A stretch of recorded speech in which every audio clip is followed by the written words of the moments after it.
Neste vídeo imos aprender a facer buscas na base de datos Web of Science.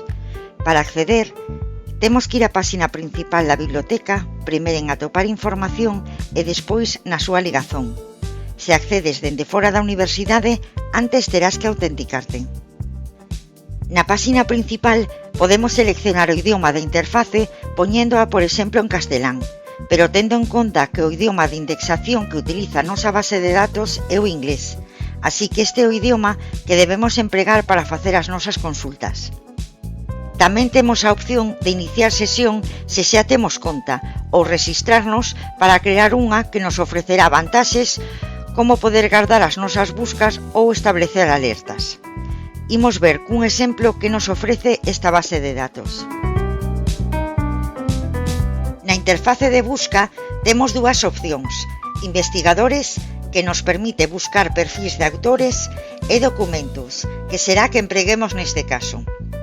O seguinte paso será seleccionar a base de datos na que queremos buscar. Se eleximos a Core Collection ou colección principal, podemos tamén elexir a edición, que son os índices nos que se divide.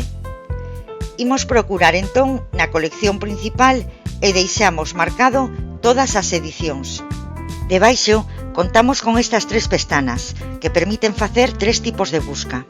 Estructura, que é unha opción que se activa ao ter seleccionado a colección principal e que serve para facer a procura a partir dun debuxo, referencias citadas, para localizar documentos que citaron un traballo e que permite buscar por autor citado, traballo citado, DOI, etc. É a busca de documentos, que é a opción que empregaremos nesta ocasión.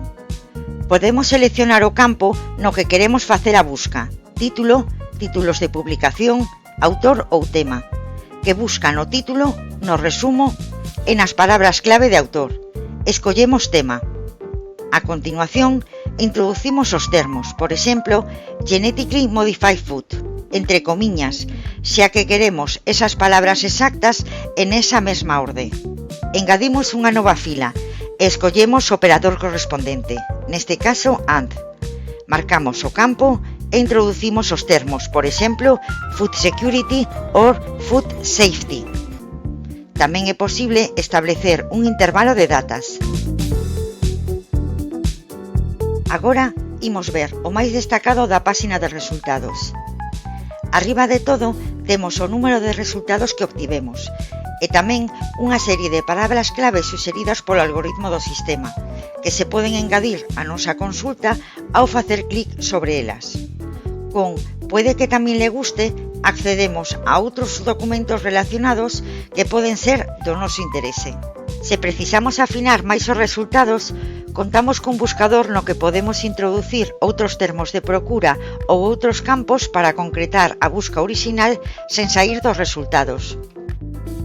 Tamén contamos cunha serie de filtros rápidos como documentos altamente citados, artigos de revisión, acceso anticipado e referencias de citas enriquecidas, e doutros filtros como datas, tipo de documento, investigadores, idioma, etc.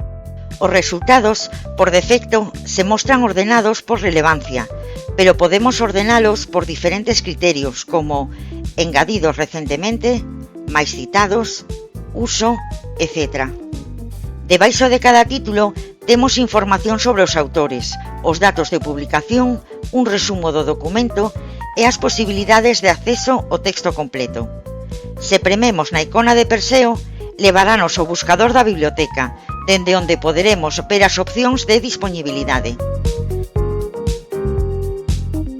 Á dereita temos a información sobre o número de citas que recibiu o documento e as referencias que se citaron nel. Para velas, debemos premer na ligazón. Tamén temos acceso a unha lista de rexistros relacionados que permite recuperar rexistros de documentos que citan as mesmas referencias. Outra posibilidade que nos ofrece a base de datos é seleccionar os resultados que nos interesan para enviálos por correo electrónico, exportalos en diferentes formatos ou engadilos nalgún xestor bibliográfico, como RefWorks. Tamén podemos engadilos a unha lista de rexistros marcados temporal ou, se nos identificamos, guardar eses rexistros na nosa conta. Cando prememos no título dun documento, chegamos ao rexistro completo, onde dispoñemos de máis información como as palabras clave, as categorías temáticas nas que está clasificado o documento, etc. Así mesmo, temos o número total de citas recibidas polo documento, tanto na colección principal como en todas as coleccións. As referencias citadas, a posibilidade de crear unha alerta de citación se temos iniciada a sesión, acceder aos contextos de citación, información sobre a publicación, o uso, etc. Ademais, podemos abrir o panel de métricas de comparación, que recolle datos bibliométricos normalizados, é dicir, compara o número de citas recibidas por ese documento co resto dos documentos indexados en Web of Science, o percentil de citación, o impacto normalizado por categoría e o impacto normalizado por revista. Volvendo á páxina de resultados, temos a opción de analizar resultados, onde podemos agrupar e clasificar os documentos dun conxunto de resultados mediante a extracción de valores de datos de varios campos, como a autoría, o ano de publicación, o idioma, a organización, etc. Xerar un informe de citas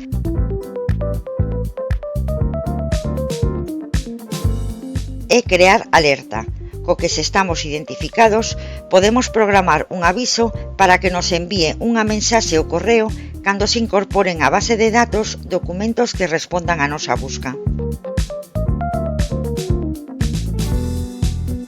A busca avanzada en WOS permítenos facer procuras máis complexas e empregar máis filtros que na busca simple. Podemos tamén facer combinacións entre buscas anteriores, marcando as buscas que queremos combinar e indicando o operador para relacionalas, premendo en combinar conjuntos. Imos combinar a nosa busca cunha anterior que este gravada no historial.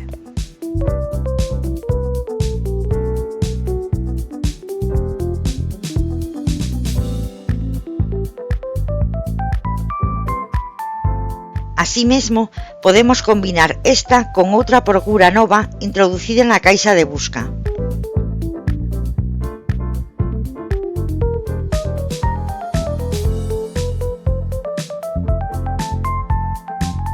Por último, á esquerda, temos o menú onde podemos acceder á lista de rexistros marcados e ao historial de busca, ao noso perfil de investigador, as nosas buscas gardadas e as nosas alertas.